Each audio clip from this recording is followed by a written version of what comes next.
Hey guys, what's up? Today we're going to be looking at a one forma Nekros build. Now, in this build I'm always going to consist of the abilities, but we have taken out Soul Punch for the Empower augment, or ability from the helmet.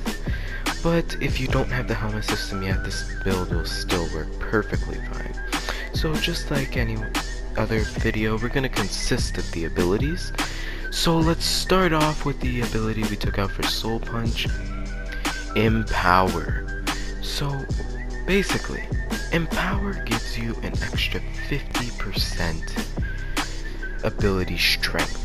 This ability cannot be changed. It will always be 50%, but it's amazing for a strength Nekros. I mean, for me, I find it's perfectly fine because I can take it off for like things like Transit Fortitude, and I don't need Blind Rage to mess me up because it seems to be a little problem with me. But that's just me. So yeah, it gives you 50% extra ability strength, stacking onto the next ability you use. Next, we have Terrify. This ability will affect all enemies in the vicinity, and from there, instead of targeting you, they actually want to run away. It will also, depending on your power strength, strip some of their armor. This allows for your clones and for you to survive way longer, but it doesn't affect enemies behind walls, so you might want to keep recasting it. That is, if you want the armor reduction and the survivability. But if you seem to survive perfectly fine without it, then you don't need this ability. Alright, so Desecrate. This ability will give you a 25-meter aura that will give, or after death, will create a cloud effect around the enemy depending on your energy color. From there on, they get 54% extra drop or resources. This will also affect health orb drops and energy orb, but health orb drops the most. If you use the mod health conversion, you can totally get health and energy back really fast. From there on, it will also proc energy conversion and health conversion, but I took energy conversion out for Empower and then put on some extra mods. So energy conversion is optional.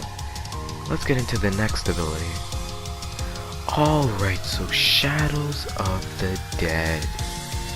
This ability will bring back 7 of the toughest enemies you've killed. Now these enemies alone will bribe enemies' attention and allow you to survive longer, but with Shield of Shadows augment, it will also allow for them to give you damage reduction.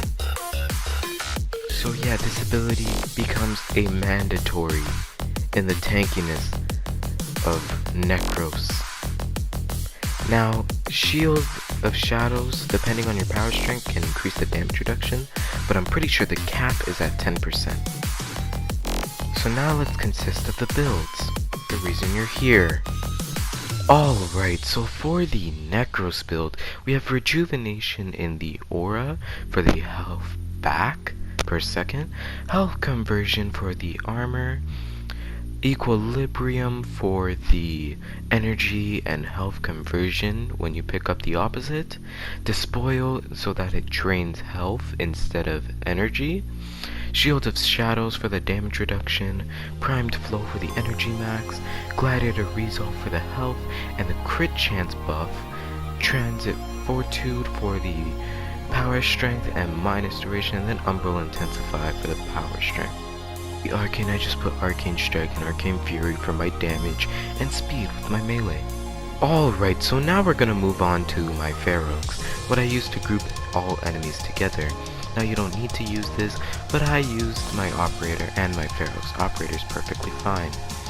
Firewalker, I put it in so that it gets more radius. High voltage for the 6060. Electricity with the 6060 toxin creating corrosive, stripping their armor. Continuous misery so that it lasts longer when it comes to the procs.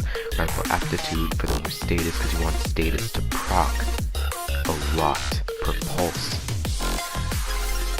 Thermite rounds for the heat and status chance.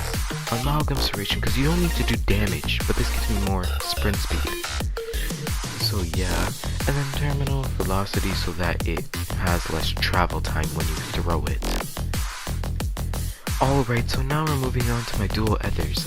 If you don't have a ribbon, you could totally just take it out for something like the Prime Smite mods, or you can totally take it out for like Primed Reach or Primed Pressure Point. That totally works.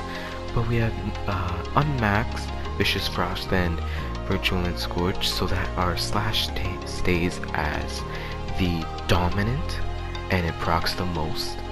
Then we have Organ Shatter for the 90% extra damage, critical damage. Weeping Wounds for the status chance per combo multiplier.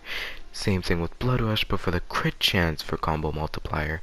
Condition Overload for the extra 120% extra damage per damage or status type on the enemy.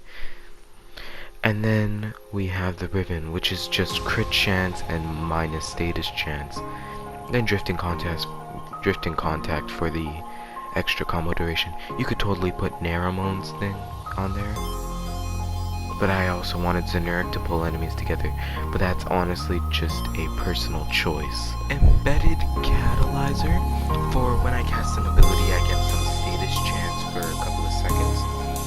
Barrel Diffusion for the multi-shot whatever, because this is a multi-purpose build. Then we have the 6060 Toxin and Cold so that we get the viral. Then we have Prime Pistol Gamut, Prime Target,